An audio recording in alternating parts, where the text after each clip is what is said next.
Assalamualaikum warahmatullahi wabarakatuh. Jumpa kembali dengan channel ini. Semoga teman-teman dalam keadaan sehat. Amin ya rabbal alamin. Teman-teman sekalian, saya ingin menyampaikan tips sederhana juga mengenai cara membuat kuis di dalam Google Form.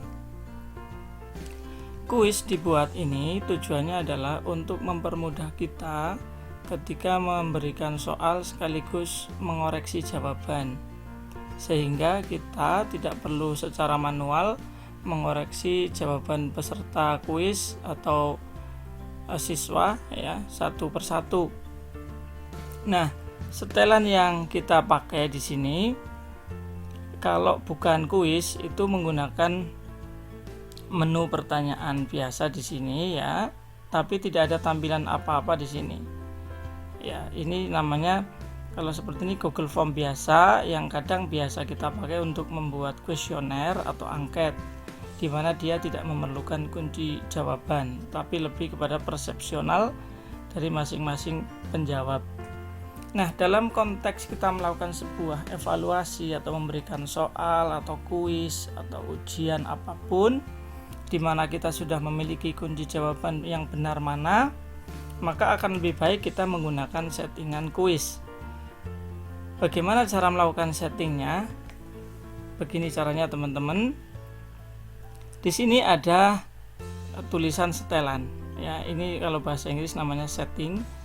Kalau tampilan sebelumnya setting ini tidak di sini, tetapi posisinya di sebelah kata tombol kirim.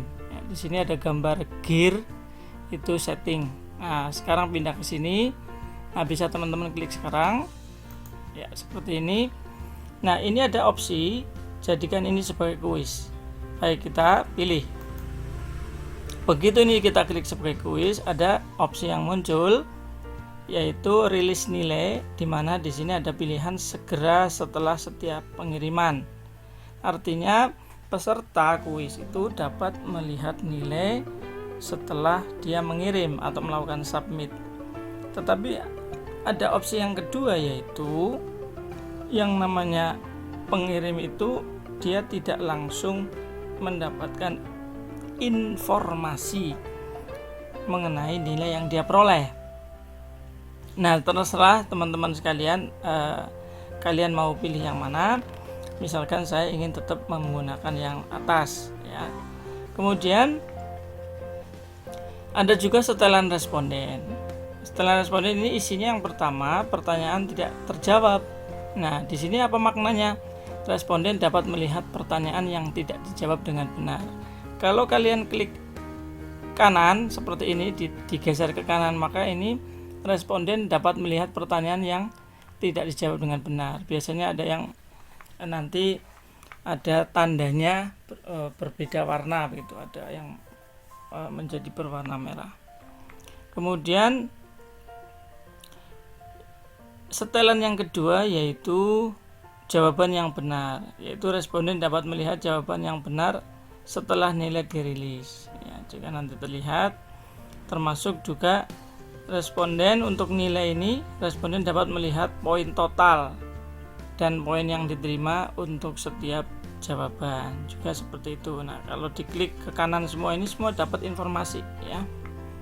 Nah, kemudian nilai untuk pertanyaan default ya. Secara umum ini bisa kita setting di sini nilai poin untuk setiap pertanyaan baru. Nah, bisa kita misalkan satu pertanyaan itu untuk pilihan ganda 1 poin saja ya. Maka kita bisa melakukan menulis di sini 1. Nah, di sini ada poin lagi jawaban. Ada pilihan apa saja? Kumpulkan email kah? Ya.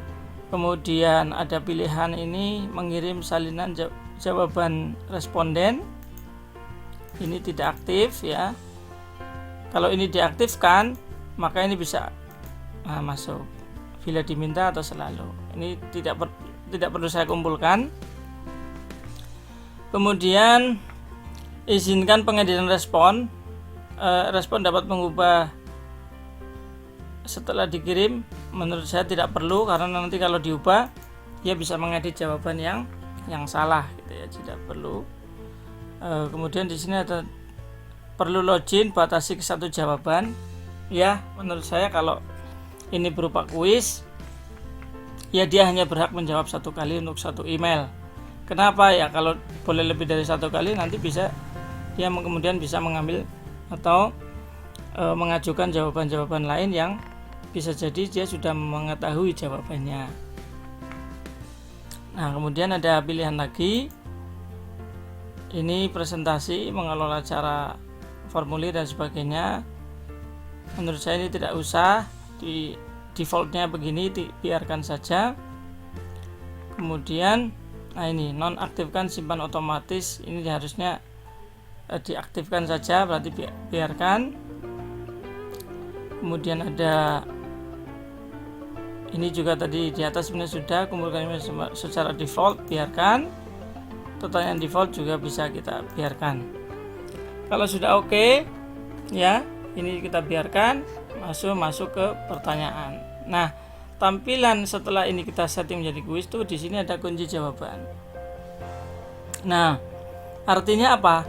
Teman-teman perlu menyeting kunci jawabannya di sebelah mana. Kita klik di sini. Nah, dari pertanyaan nomor 1 ini kunci jawabannya misalnya mana? Oke, ternyata di sini. Misalnya gitu ya, statistika. Maka ini menjadi kunci jawabannya. Loh, bisa nggak kunci jawabannya lebih dari 1? Kita coba. Oh, ternyata bisa. Misalnya ada sebuah soal di mana jawaban benarnya lebih dari 1. Ya bisa ya, diklik beberapa.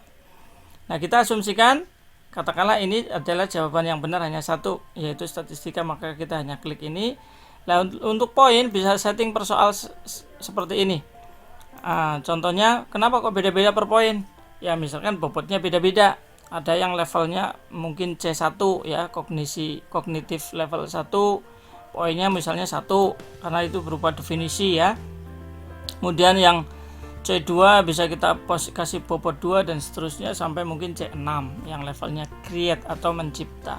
Nah, inilah beberapa contoh ya, cara men-set up atau nyeting pertanyaan-pertanyaan di dalam Google Form menjadi sebuah kuis. Jadi kalau ini sudah selesai ya, teman-teman tinggal selesaikan gitu. Oke, ini teman-teman bisa lanjutkan untuk menyusun soal-soal berikutnya. Ini otomatis nanti juga akan muncul kunci jawaban ya. Misalnya kita duplikasi ya untuk menambahkan pertanyaan dan sebagainya. Tapi jangan lupa ini harus diisi ya, wajib diisi. Maka ini diklik yang ini, biar nanti kalau tidak diisi ini akan bertanda merah untuk ada permintaan atau notif bahwa nomor sekian belum diisi. Begitu teman-teman sekalian, mudah-mudahan tutorial ini bermanfaat. Terima kasih telah menonton. Jangan lupa yang suka silahkan like ya. Kemudian jangan lupa juga kalau teman-teman ada pertanyaan silahkan ditanyakan di kolom komentar. Kalau teman-teman merasa ini penting diketahui oleh teman-teman yang lain, silahkan di-share. Dan jangan lupa kalau pengen dapat notif video-video tutorial terbaru yang bermanfaat, silahkan klik subscribe. Thank you.